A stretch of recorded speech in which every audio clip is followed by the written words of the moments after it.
Welcome to 3DOptix Tutorials. Today we are going to review the analysis features in 3DOptix. In a previous tutorial video, we explored detectors in 3DOptix and their basic functions and parameters in the analysis portal. Now we are going to expand on that tutorial by exploring the analysis options more in depth.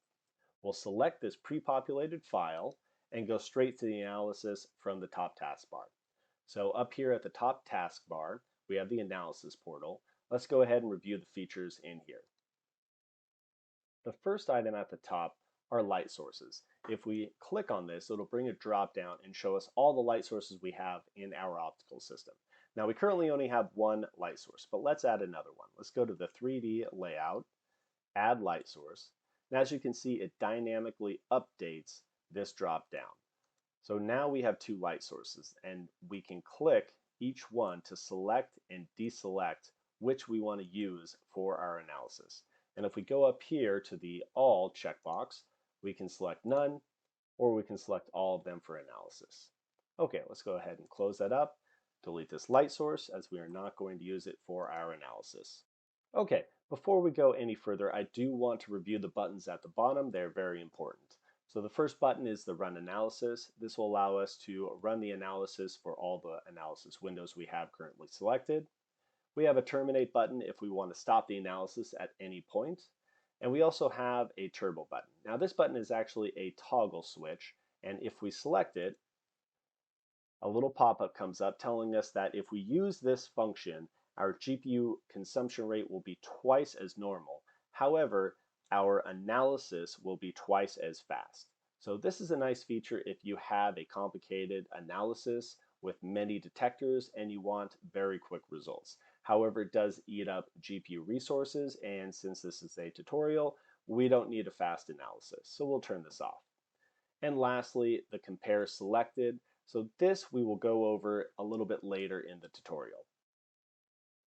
Okay, so now we have one detector in our optical system. And as we can see on the right, it'll actually show us what analysis windows we have currently selected. Now, just like light sources, if we right-click here and add another detector, when we close this and open it back up, we will actually have two detectors here. And just like the light sources, we can deselect or select detectors for analysis. Let's go ahead and delete this. All right, back up to our detector. We are going to expand the detector, and this will show the analysis windows we currently have. Now, the first analysis window is a spot incoherent irradiance, and this is a fast analysis. We can use this analysis as a quick and dirty method to determine if our optical system is in a good configuration and the light source is outputting what we expect. Just as a for instance, if we have a zoom lens system and it's supposed to give us magnification of 10x and we only see 2x in the fast analysis window, then we can quickly determine that something is wrong without having to go through more complicated analysis that will eat up GPU resources and our time. Okay, one neat thing about the fast analysis is we can actually see every one of them all at once. Now let me show you that feature. We're going to run the analysis, and down here when the notifications tell us we are finished, okay, we will close the analysis portal, and right next to the analysis portal button is the quick view all fast analyses. If we select this, a pop-up will come up, and this will select all of our fast analyses. We only have one, so it is only showing one, but if we had six would pop up here. Okay, let's go ahead and close this. Go back into the analysis portal. Okay, and next we have three advanced analysis features: incoherent and coherent spot analysis and coherent phase. These take a bit longer and use up more GPU resources. The first two, spot incoherent and coherent irradiance, will allow us to determine how our optical system is manipulating the light and steering it through the system. This is similar to the fast analysis option. With these, we will be able to see aberrations and also power intensity losses that happen through our optical system. The aberrations will come from propagation through optical elements or misaligned components, and will show us non-symmetric depending on the initial light source, spatial profiles, or hotspots. And then at the bottom is the coherent phase, which will help us identify aberrations in our optical system by looking at the phase profile. Now, at the bottom of the analysis portal here, we can actually add as many analysis windows as we want. And we can also delete those analysis windows here on the right.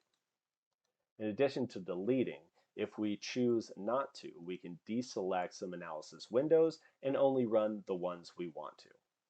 All right, let's reselect the analysis windows. Okay, now the next option is the number of rays.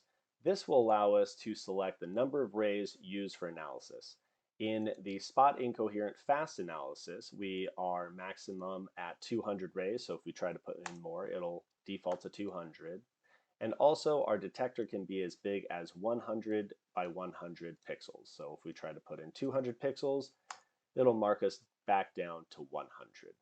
Now for the advanced analysis features, now the maximum amount of rays we can use is 9e to the 15th. However, right now our light source is set to a smaller number than that. So let's go ahead and fix that. Let's select the light source, go to light source settings, and as we can see, we told it for the analysis we would only want to allow 1 times 10 to the 6th rays. So let's change that to 9e to the 15th rays. Oh, let's go back and do this correctly. 9e to the 15th rays. Now, as you can see, this is a good option for the rays for the analysis feature. Now, in addition to the additional rays that we're able to use for the advanced analysis, we can also use many more pixels. We can have a detector as large as 10,000 by 10,000. However, if we go over that, the 3DOptix interface will tell us maximum possible resolution is 10,000 by 10,000. Now with that, we can also do a 100 by 100,000 detector, and that's fine as well. And that basically means that our max pixels are 100 million pixels, no matter how you spread them between the X and Y orientations. And now these X and Y values are total width of the detector, width and length, not the half width. Okay, let's go back and set these to 1000.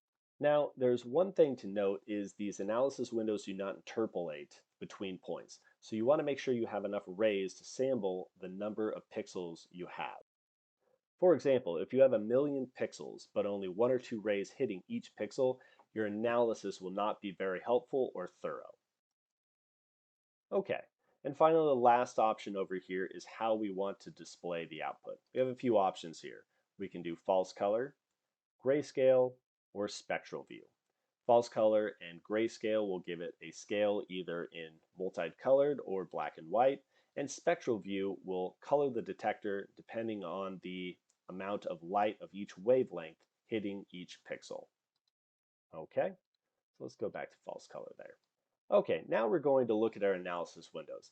Now, since we have changed the amount of rays in our analysis, the run analysis is a selected option again, so we can run the analysis again. However, this will take a very long time, so let's go back to the 1E6 so the analysis runs a bit faster. Okay, so let's change all of these. Okay, there we go.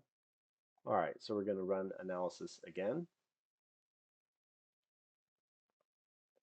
And again, down on the bottom right are notification boxes, which will tell us when our analysis has completed. Okay, and one thing to mention down here is we can no longer run the analysis again. Now this is a nice feature because it prevents us from burning through GPU resources running analysis that has already been ran. So if I were to be able to click this button again, all of these analyses would run again, wasting resources because they've already been run. Okay, now let's click on one of our detectors, and this is going to pop it out in a separate window. Now, as you can see, this is going to be resizable, so we can move this around and make this bigger, and we can also move it down the 3D viewer area.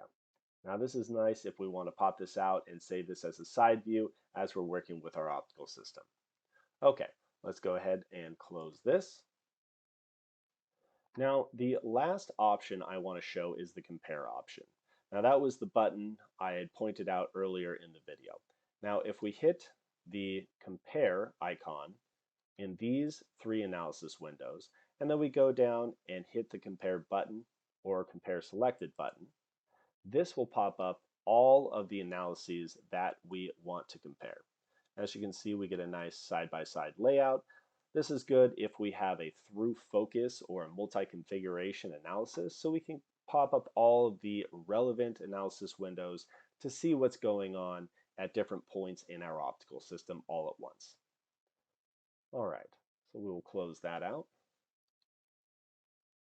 Okay, now 3DOptix has many great and easy to use analysis features available to users in the platform. I hope this has helped to uncover these methods and enable you to use them more effectively.